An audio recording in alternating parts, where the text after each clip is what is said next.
प्राचीन काल में नर्मदा तट के किनारे सुब्रत नामक एक ब्राह्मण निवास करते थे। वे सभी वेद शास्त्रों के अच्छे ज्ञाता थे, किंतु उनका स्वभाव धन संग्रह करने का अधिक था। उन्होंने धन तो बहुत एकत्रित कर लिया था। वृद्धावस्था के दौरान उन्हें अनेक रोगों ने घेर लिया। तब उन्हें यह ज्ञात हुआ कि मैंने पूरा जीवन तो धन कमाने में लगा दिया, अब परलोक सुधारना चाहिए। वह परलोक सुधारने के लिए चिंतातुर हो गए। अचानक उन्हें एक श्लोक याद आया, जिसमें माघ मास के स्नान की विशेषता बतलाई गई थी। उन्होंने माघ स्नान का संकल्प लिया और माघे निमग्नाः सलिले सुशीते विमुक्त पाप स्त्री दिवंग प्रयंती। इसी श्लोक के आधार पर नर्मदा में स्नान करने लगे। 9 दिनों तक प्रातः नर्मदा में जल स्नान किया और 10वें दिन स्नान के बाद उन्होंने अपना शरीर त्याग दिया। सुव्रत के जीवन भर कोई अच्छा कार्य नहीं किया था, लेकिन माघ मास में स्नान करने के पश्चात उनका मन निर्मल हो गया था। मास के स्नान करने से उन्हें स्वर्ग की प्राप्ति हुई। इस तरह जीवन के अंतिम क्षणों में उनका कल्याण हो गया और उनका परलोक सुधर गया। अतः माघ माह के दौरान स्नान, दान और भक्ति से जुड़ा विशेष समय मनुष्य को आत्मिक शांति, मोक्ष और स्वर्ग दिलाने में लाभकारी होती है।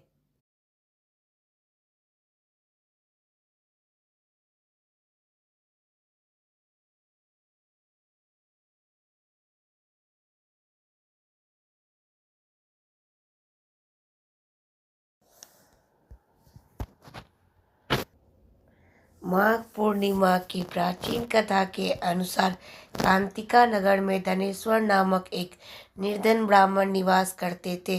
वे भिक्षा मांगकर अपने जीवन का निर्वाह करते थे।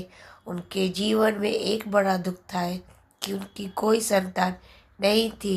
संतानहीन होने के कारण ब्राह्मण और उसकी पत्नी दोनों ही अत्यंत दुखी रहते थे।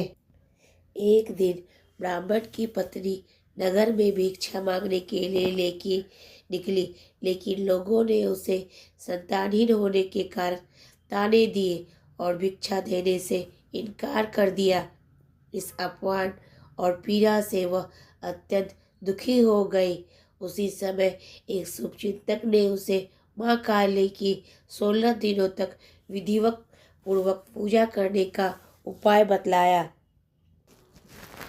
ब्राह्मण दंपति ने पूर्ण श्रद्धा, नियम और संयम के साथ लगातार 16 दिनों तक माँ काली की आराधना की। उनकी कठोर साधना से प्रसन्न होकर 16वें दिन माता काली ने उन्हें दर्शन दिए और ब्राह्मणी को संतान प्राप्ति का वरदान दिया। साथ ही माता ने यह भी कहा कि तुम पूर्णिमा के दिन एक दीपक जलाओ और प्रत्येक पूर्णिमा पर दीपकों की संख्या बढ़ाते जाना, जब तक कि कम से कम 32 दीपक न हो जाए। इसके साथ ही माता ने दोनों को जीवन भर पूर्णिमा का व्रत रखने का आदेश दिया।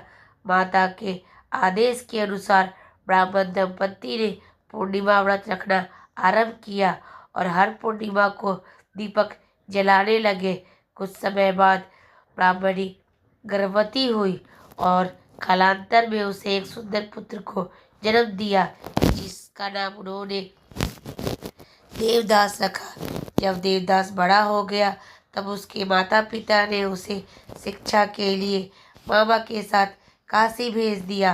काशी में रहते समय दुर्भाग्यपूर्ण घटना के कारण देवदास का विवाह अनजाने में हो गया। कुछ समय पश्चात उसके जीवन पर संकट आ गया और उसकी मृत्यु का समय समीप आ पहुंचा।